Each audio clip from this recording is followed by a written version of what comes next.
دنیا ہے صحافت کے چینل کو لائک کریں، شیئر کریں اور سبسکرائب کریں۔ ملک سرفراز حسین ایڈوکیٹ، اینکر پرسن، دنیا صحافت پاکستان تلمبہ۔ حال ہی میں جو ایران اور اسرائیل کی جنگ جاری ہے، اس سلسلے میں رضا حسین جعفری ایڈوکیٹ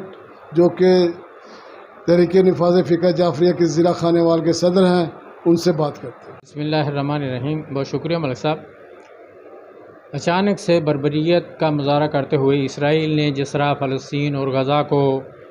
اپنی بربریت کا نشانہ بنایا اور وہاں کے مسلمانوں کو جو ہے وہ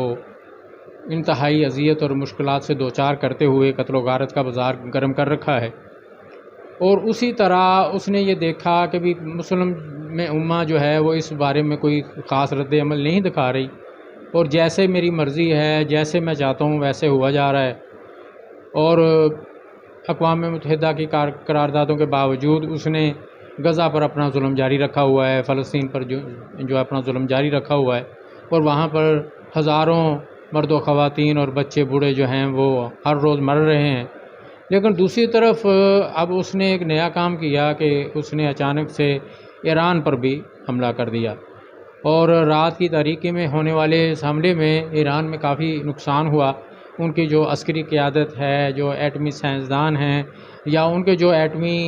یا جو ایسے مراکز ہیں جو سائنسی تجربات کے حوالے سے ہیں، وہ تباہ ہوئے ہیں۔ بہت بڑا لاس ہے، لیکن ایران گھبرایا نہیں ہے۔ ایران نے جرأت اور ہمت کا مظاہرہ کرتے ہوئے اس نے یہ نہیں دیکھا کہ میں دنیا میں تنہا ہوں، اس نے یہ نہیں دیکھا کہ بھی میرے مقابلے میں جو اسرائیل ہے وہ بہت زیادہ طاقتور ہے، اس کے پاس عسکری جو ہے وہ طاقت بھی زیادہ ہے، اس کے ساتھ دیگر یورپی ممالک بھی اس کا ساتھ دے رہے ہیں، اور وہ جو ہے مزید نقصان بھی پہنچا سکتے ہیں۔ وہ ڈٹ گیا ہے، اور اس نے فوری طور پر رد عمل کا مظاہرہ کرتے ہوئے ایک میزائلوں کی جو ہے نا بارش وہ اسرائیل پر کی ہے، جس کے نتیجے میں ان کا کافی زیادہ نقصان ہوا ہے، لیکن ان کو چھپایا جا رہا ہے۔ اور ابھی میں کچھ دیر پہلے جو ہے وہ میں دیکھ رہا تھا، تو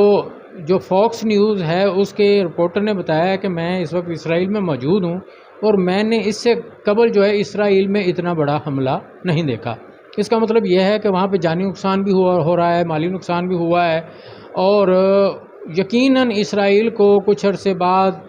آج یا ایک دو دن میں پتہ چل جائے گا اس نے بہت بڑی غلطی کی ہے۔ اس نے ہر ایک کو تار نوالا سمجھا ہوا ہے، اور وہ یہ سمجھ رہا ہے کہ میں جو ہے مسلمانوں کو پوری دنیا سے ختم کر دوں گا، اور صرف اپنی جو ہو مرضی کی جو ہے حکومت ہے یا اپنی مرضی کا جو دین ہے وہ دنیا پہ مسلط کر دوں گا۔ انشاءاللہ ایسا نہیں ہوگا، اور ایرانی لوگوں نے پہلے عراق سے جنگ لڑی ہے، اور کوئی ایک دو دن کی نہیں، یا چند مہینوں کی نہیں، یا چند سالوں کی نہیں، بلکہ 18-20 سال کی طویل جنگ لڑ کے انہوں نے بتایا ہے کہ وہ نہ ڈرنے والے ہیں، نہ گھبرانے والے ہیں، نہ پریشان ہونے والے ہیں، اور نہ رکنے والے ہیں۔ ابتدا تو اسرائیل نے کی ہے، لیکن انشاءاللہ ایران جو ہے وہ اسرائیل کو ایسا مزہ چکھائے گا، اور وہ یاد رکھے گا کہ اس نے ایران پر حملہ کر کے بہت بڑی غلطی کی ہے۔ رضا حسین جعفری ایڈوکیٹ صاحب